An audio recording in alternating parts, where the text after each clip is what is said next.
Hi, welcome back to my channel. இன்றைக்கி நம்ம waste பேண்டில் எலாஸ்டிக் அட்டாச் பண்ணுற ஒரு நார்மல் பேண்ட் எப்படி ஸ்டிச் பண்ணுறதுன்னு பார்க்கலாம்.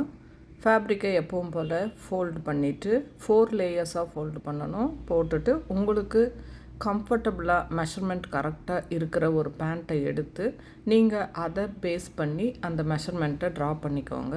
ஆல் ஓவர் 1 inch எக்ஸ்டெண்ட் பண்ணிவிட்டு நான் வீடியோவில் காமிச்சிருக்கிற மாதிரி நீங்கள் ட்ரா பண்ணிவிட்டு பேண்ட் ஸ்டிச் பண்ணிங்கன்னா சூப்பராக இருக்கும்.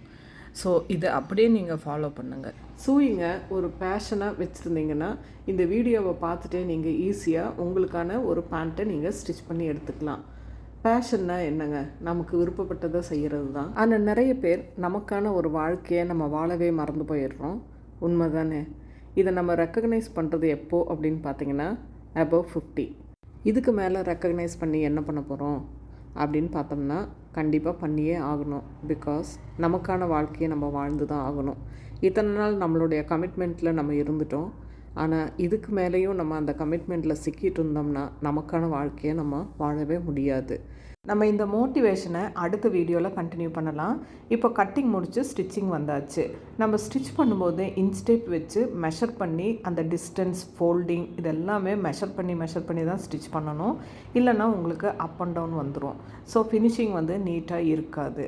அதே போல் எந்த காம்போனண்ட் ஃபஸ்ட்டு கம்ப்ளீட் பண்ணணும், எது கடைசியில் கம்ப்ளீட் பண்ணணும் அப்படிங்கிறதையும் நம்ம தெரிஞ்சு வச்சுருக்கணும். நம்ம இதை ஃபாலோ பண்ணி ஸ்டிச் பண்ணோம்னா கார்மெண்ட் நம்ம நினச்ச டைமுக்கு ரெடி ஆயிரும். சைட் ஃபினிஷிங் இப்படி ஓவர்லாக் கொடுத்துக்கோங்க. இல்லைன்னா சின்ன சின்ன நாட்சஸ் போட்டு இதை அப்படியே ஃபினிஷ் பண்ணிக்கலாம். ஃபைனலாக வேஸ்ட் பேண்டுக்கு வந்தாச்சு. இந்த மாதிரி ஸ்டிச் பண்ணிவிட்டு இதில் எலாஸ்டிக் நம்ம அட்டாச் பண்ணிக்கலாம். இப்போது வேஸ்ட் பேண்டை மெஷர் பண்ணிவிட்டு அதுக்கு தகுந்த மாதிரி எலாஸ்டிக் நம்ம கட் பண்ணி எடுக்கணும்.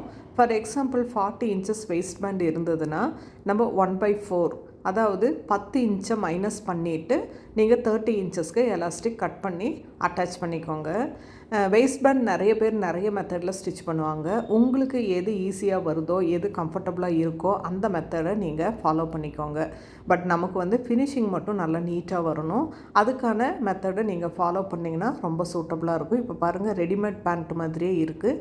நீங்களும் இந்த டெக்னிக்ஸை யூஸ் பண்ணி உங்களுக்கான பேண்ட்டை நீங்களே வீட்டில் ஸ்டிச் பண்ணிக்கலாம். டவுட்ஸ் இருந்ததுன்னா கமெண்ட் பண்ணுங்கள். அதே மாதிரி சப்ஸ்கிரைபும் பண்ணிடுங்க.